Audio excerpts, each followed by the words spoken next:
Now, I always like to show how hard or easy is it. How often does it move up and down 3 points?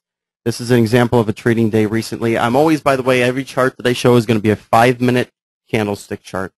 The only chart that I ever look at, I look at one chart, period, and that's a 5-minute chart of the S&P. And you can see here this day from, was it about 8 o'clock in the morning, we fell 10 points, and a couple hours later came up 10 points. So all we have to do is capture a couple points in that period of time. We're going to talk about this a little later when we get into advanced and how we do that. Again, this is another day recently that we can see the price falling from, I went the wrong way. I don't know how I do that, but okay, from 66.56. This is Monday. Okay, again, this week. Okay, this again, when you're watching stocks or if you're watching the market, if you were to look in the morning, okay, you know, I know where we closed yesterday and I know where we closed today. And there's a lot of times where our close of one day and the close of the next are basically the same. Right? So you'll see the net change when they talk about the net change of the Dow or the S&P, 1, 2, 5 points. That doesn't tell the whole story. There's days we go up and down 10, 20 points and close at, you know, at even. So again, if I'm, you know, playing stocks, I don't get to take advantage of those midday swings. And we're going to talk about that a little bit here later. Okay? So benefits of trading futures. We talked about hours of trading. There's no doubt about that. Everybody can see how having almost 24 hours to trade could be an advantage. I am not confined to 9:30, 4 o'clock. What happens when we get a major disaster and I'm holding stock? Okay, this happened back in 2007, 2008 when our country was falling apart. Okay, and Bernanke was coming out in the middle of the night and trying to drastically lower interest rates and throw money at the market. What was happening overnight is we were getting these huge drops. The markets were falling, and before you could blink, and you had to wake up at 8 o'clock in the morning telling you that your stock is going to open down 20 points or 5 or 10 or 20, 20 points, and you can't do anything until 9:30. With futures, we get to take advantage of those moves. Okay, leverage is another one. This is something that I learned right when I did my studies, that leverage is a big reason that we can make the kind of money that we do with futures. The value of one contract of the S&P 500 is $50 times the price of the S&P. So the S&P cash times 50 is the value of one contract. Okay, now that can get pretty expensive because, for example, if the S&P is trading at 1,000, which right around now it's above 1,300, then the value of one contract is $50,000 if it's trading at 1,000. So it's obviously worth more than that now. So that can be expensive to trade. Well, here is the benefit of trading futures. There are brokers that will let you trade with as little as 10% equity. Now, there are also brokers out there that let you trade with as little as 1% equity. So $500 a contract, you can control, with $500, you can control one contract of the S&P 500 futures.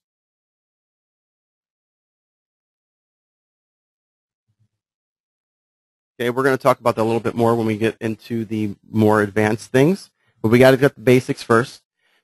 Again, we're talking about the S&P 500, volatility. Now, a lot of people, when they're trading stocks, longer-term investors, don't really want a lot of volatility. Different for us. We want a lot of volatility. Remember, every point the market moves, we make $50. Okay, I don't want the market just to go and move 1 point a day because it only gives me an opportunity to make $50 a day. I want to know the market can swing up 5, 10, 20 points several times in a given day, and that's what the S&P gives us. And the reason that it does that is because of liquidity and the amount of people that are trading it. The S&P 500 is one of the most active and heavily traded futures. So that's why we trade it, because we have the liquidity at any time of the day. I don't have to worry about, is there someone there that, you know, that if I want to buy, they're going to sell it to me, because it goes, again, supply and demand. For every buyer, there needs to be a seller. For every seller, there needs to be a buyer. So again, knowing that I can get out is important, and knowing that I can get in is important, and that's why we trade the S&P 500 futures, is because it is liquid at all times. Okay? So what you need to trade futures, okay? around $600 a contract. Remember we talked about this depends on your broker. I'm not a brokerage. I don't care what broker you use. Any of the strategies that I teach, you can use wherever you want. Use whatever broker you like. Okay. Again, there's brokers that are more expensive that are going to want you to have 10% per contract. Some with 1. If you guys are interested, you can ask me. I can give my opinion on brokers because I've used a lot of them. But again, use whoever you want. Okay. Now there are exceptions typically for overnight trading. If you're holding, usually overnight between 3:15 and 3:30, they're going to want you to have, again, this depends on your broker, and you'd have to ask them. They're going to, even the brokers that are letting you use 1% margin, $600 per contract, they might want you to have 10% in your account for a couple of reasons. First of all, that is when the German market's open. Okay, so that's when Europe starts trading, 3:15, 3:30 in the morning.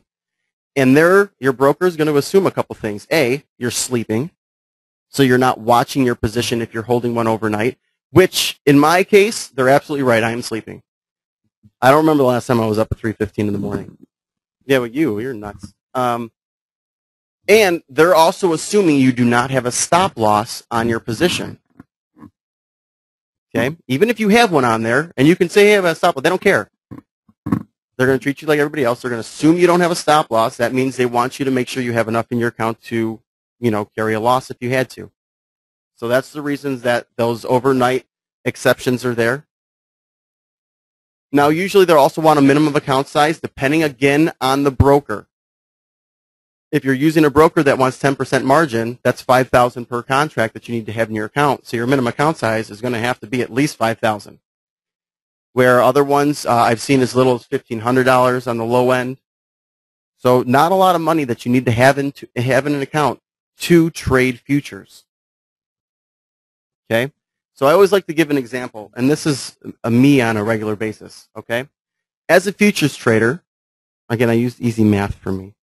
I'm going to buy 2 contracts of the S&P 500. Remember, that's what my symbol is, at 1,000. So I'm going long. I think the market's going up. And I don't think it's going up all year. I don't care if it's going up all year. I just want to make money in the next few minutes. Okay? So I'm buying 2 contracts. So the margin I use, if I'm using one of the lower price brokers, I'm only using $1,200 margin. That's all I need to have in my account to make this trade is $1,200. Now let's say it goes up 1 point. That's all. Market goes up 1 point. The ES goes up 1 point in less than 5 minutes, which is very normal, by the way. So what did I just make? I made $100, right? Because I made 1 point, $50 a point, but I played 2 contracts. Okay, so I just made $100. Now, you stock and option guys like to know ROI, so I'll tell you the ROI on that trade is over 8%. Return on investment. In less than 5 minutes. And by the way, this happens every day. Now, if I wanted to make the same $100 trading a stock, and this is what I used to do a lot. I traded shorter term when I was a stock trader.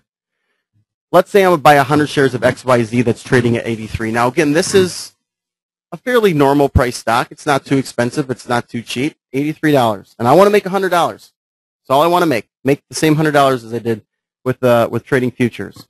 My cost is what? $8,300. Now, let's say my broker loves me and my credit's phenomenal and I'm able to get at the most 50% margin.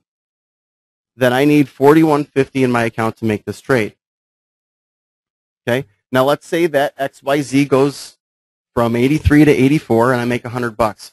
How many $83 stocks do you know that go up 100, go up and down a full point every day several times? I'm not saying they're not out there because they exist. Okay, so what's my ROI on that is less than 2.5%. Now it's still a decent trade, but I had to put up more money for it, A. And if I wanted to put up less money, let's say, listen, I don't want to put up $4,150. Well, then I need to look at a cheaper stock. Let's say I wanted to put up that same $1,200 as I did with futures. Then I'm looking at a $23, $24 stock? Because then I can get 50% margin on it. But how many $23, $24 stocks go up and down a point on a given day? Okay, not saying that they won't over a week period of time, a month period of time.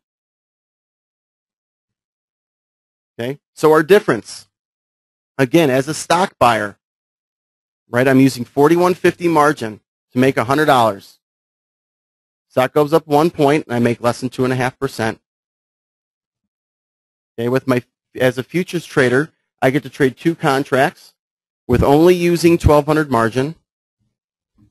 And if it goes up a point, I make over 8%. Now, obviously, I can trade stocks using options as well, and I can almost duplicate this as a futures trader trading options. Here's the problem: as an option trader, remember I used to do this. I still trade options on occasion. Frank's a big option guy, so he can probably talk more about it.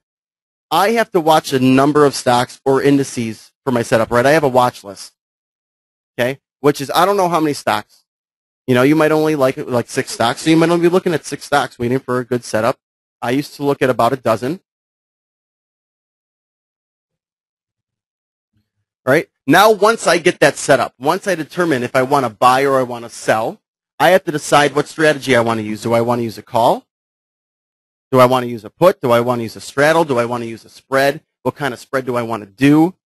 Do I want to do an iron condor? All that fun stuff. These are things that I have to think about before I enter my trade.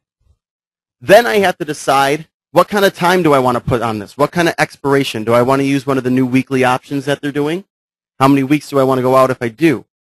Or months? Do I want to go out a couple months on this? Yeah. Or do I want to go out a year? Leap, right? Then I have to choose a strike price. In the money, out of the money, depending on my strategy, right? Then I have to worry about my deltas. If those of you who look at your deltas, I know that are Greeks, even all the Greeks. And I have to determine all that. Now, some of you, and then once we're in the trade, we have to worry about time decay. Okay, right? Because unless, again, some options that we do, some of the strategies, we don't have to worry about that. But it depends on what strategy you're using to trade options. But these are things that I have to think about when I'm trading options on stocks. With futures, when price is at 16.50 and I have a sell, all I do is press sell. I don't have to worry about time decay, because if I make a point in a day or I make a point in 2 days, it's still worth $50. There's no such thing as time decay when trading futures. Okay? If I want to sell 16.50, I sell 16.50. That's it. And I put in a target of 14. I don't have to worry about a delta. Okay? Now, again, we talked about there are expirations with futures. Futures expire every 3 months. So they expire quarterly. So we do have to worry about once every 3 months expiration. Okay, so we're trading the front month, which is, you guys probably know the front month. And then once we're going to get expiration, we just trade the next contract, which is 3 months from then. Okay, these are examples of recent trades that we did. So here again, shorting 15.50. All I had to do was short 15.50. I didn't have to look for a certain strike price, a certain delta. I just said, hey, when I got to 15.50, that's my sell number. And then my cover, this is where we want to go. This is what our target was, 11. And you can see here, again, I'm looking at 5-minute charts. This was a almost 2-hour trade in which I've made 4.5 points. Again, we want volatility because we get $50 a point times however many contracts we're playing times how many points that we get. So here, 4.5 points at $50 a point. How much did I make? I'm making you guys do math this morning. Okay, 4 points is what? $200, right? Okay, then the half a point would be 25 per contract. Okay, so I need $600 to trade one contract.